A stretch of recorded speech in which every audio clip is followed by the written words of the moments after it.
Second hand வாகனம் வாங்கியதால் QR எடுக்கும் பொழுது ஆல்ரெடி ரெஜிஸ்டர்ட் அப்படி என்று வருகின்றதா? வாட்ஸ்அப்ல ட்ரை பண்ணியும் கியூஆர் எடுக்க முடியலையா? எப்படியான சில பேச்சுவார்த்தைகள் தான் கடந்த சில நாட்களாக செகண்ட் ஹேண்ட் வாகனம் வாங்கியவர்களுக்கு இடையே கியூஆர் எடுப்பது சம்பந்தமாக பல்வேறு விதமான பிரச்சனைகள் பேசப்பட்டு கொண்டிருக்கின்றது. கவலையை விடுங்க, இதற்கான நிரந்தர தீர்வை தற்பொழுது அரசாங்கம் கொண்டு வந்திருக்கின்றது. இது சம்பந்தமாகத்தான் இன்றைய தினம் விளக்கமாக தெளிவாக முழுவதுமாக பார்க்க இருக்கிறோம். நான் உங்கள் அக்ஷயன் சுரேஷ்.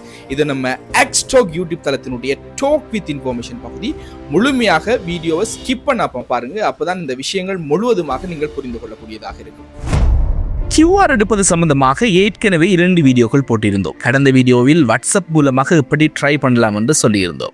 ஆனால் அதுவும் நிறைய பேருக்கு ஒர்க் ஆகவில்லை என்று கமெண்ட் செய்திருந்தீர்கள். அதற்காகத்தான் இந்த வீடியோ. உங்களுடைய அத்தனை கஷ்டங்களுக்கு முற்றுப்புள்ளி வைக்கும் விதமாக ஒரு மாபெரும் அப்டேட் வந்திருக்கின்றது. இதில் ஒவ்வொரு ஸ்டெப்பும் மிக மிக முக்கியம். அதனால் வீடியோவை கொஞ்சம் கூட ஸ்கிப் பண்ணாமல் முழுமையாக பாருங்கள். செகண்ட் ஹேண்ட் வாகனம் வாங்கியவர்களோ அல்லது மொபைல் நம்பர் மாற்றியவர்களோ கியூஆர் எடுக்க முடியாமல் தவிர்ப்பதை பார்த்து வலிசக்தி அமைச்சு இப்போது சிஸ்டமில் ஓவர் ரைட் என்ற ஒரு புதிய வசதியை கொண்டு வந்திருக்கின்றது.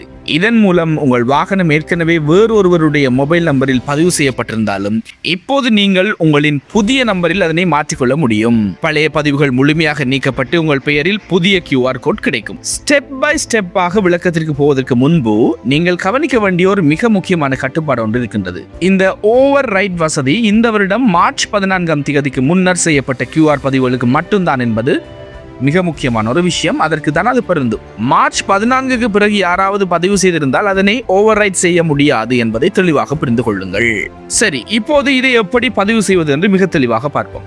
முதலாவதாக உங்கள் மொபைல் அல்லது கணினியில் fuelpass.gov.lk என்ற இணையதளத்திற்கு செல்லுங்கள். அதில் வெஹிக்கிள் ரெஜிஸ்ட்ரேஷன் என்பதை தேர்ந்தெடுத்து உங்களுடைய தனிப்பட்ட விவரங்களை உள்ளிடுங்கள். அடுத்த கட்டத்தில் உங்கள் வாகனத்தில் நம்பர் மற்றும் செசி நம்பரை பிழை இல்லாமல் சரியாக உள்ளிடுங்கள். முன்பு இப்படி செய்யும் போது உடனே ஆல்ரெடி ரெஜிஸ்டர் என்று வந்து உங்களை தடுத்துவிடும். ஆனால் இப்போது சிஸ்டம் அப்டேட் செய்திருப்பதால் உங்களுக்கு திரையில் புதிய பாப் அப் விண்டோ தோன்றும். அந்த புதிய விண்டோவில் இந்த வாகனம் ஏற்கனவே எந்த மொபைல் நம்பரில் பதிவு செய்யப்பட்டுள்ளது என்பதை கடைசி 2 இலக்கங்கள் மட்டும் காண்பிக்கப்படும். அதை பார்த்து அது பழைய ஓனரின் நம்பரா என்று நீங்கள் உறுதிப்படுத்திக் கொள்ளலாம். அங்கே உங்களுக்கு 2 ஆப்ஷன்கள் காட்டப்படும். Log into the existing account, அதாவது பழைய கணக்குக்கு செல்வது, அல்லது ஓவர் ரைட் திஸ் ரெஜிஸ்ட்ரேஷன், அதாவது பழைய கணக்கை அழித்துவிட்டு புதிதாக பதிவு செய்வது. நீங்கள் புதிதாக கியூஆர் எடுக்க வேண்டும் என்பதால் இதில் 2ஆவதாக உள்ள ஓவர் ரைட் திஸ் ரெஜிஸ்ட்ரேஷன் என்ற ஆப்ஷனை தேர்ந்தெடுக்க வேண்டும். தவறுதலாக லாக்இன் ஆப்ஷனை கிளிக் செய்து விடாதீர்கள். ஓவர் ரைட் திஸ் ரெஜிஸ்ட்ரேஷன் என்ற ஆப்ஷனை தேர்ந்தெடுத்ததும் பழைய நபரின் கணக்கு சிஸ்டமில் இருந்து முழுமையாக அழிந்துவிடும். இனி அவர் இந்த கியூஆரை பயன்படுத்த முடியாது. மிக முக்கியமான எச்சரிக்கை, இதற்கு கீழே ஒரு டிக் பாக்ஸ் இருக்கும். அதில் இந்த வாகனத்தின் உண்மையான உரிமையாளர் நான் தான், பழைய பதிவை அழிக்க நான் சம்மதிக்கின்றேன் என்று நீங்கள் உறுதிப்படுத்த வேண்டும். உங்களுக்கு சொந்தமில்லாத ஒருவரின் வாகனத்திற்கு எப்போதுமே இந்த ஓவர் ரைட் ஆப்ஷனை பயன்படுத்தாதீர்கள். இது சட்டப்படி தண்டனைக்குரிய ஒரு கிரிமினல் குற்றம் என்று அரசாங்கம் தெளிவாக எச்சரிக்கின்றது.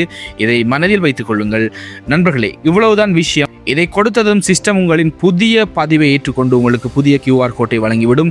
நான் சொன்ன இந்த மெத்தடில் இப்போதே பொறுமையாக ட்ரை பண்ணி பாருங்க. ட்ரை பண்ணி உங்களுக்கு இது ஒர்க் ஆச்சு என்றால் கட்டாயம் கீழே கமெண்ட் சொல்லுங்க. ஒருவேளை ஒர்க் ஆகவில்லை என்றாலும் கமெண்ட் பண்ணுங்கள். அதற்கான வேறு வழியை நாம் தேடுவோம். இந்த தெளிவான விளக்கம் உங்களுக்கு பயனுள்ளதாக இருந்தால் இதே போல தொடர்ந்து வீடியோக்களை பெற நமது எக்ஸ்டாக் சேனலை மறக்காம சப்ஸ்கிரைப் பண்ணுங்க. நான் உங்கள் அக்ஷயன் சுரேஷ். மீண்டும் ஒரு வீடியோவில் சந்திப்போம். நன்றி, வணக்கம்.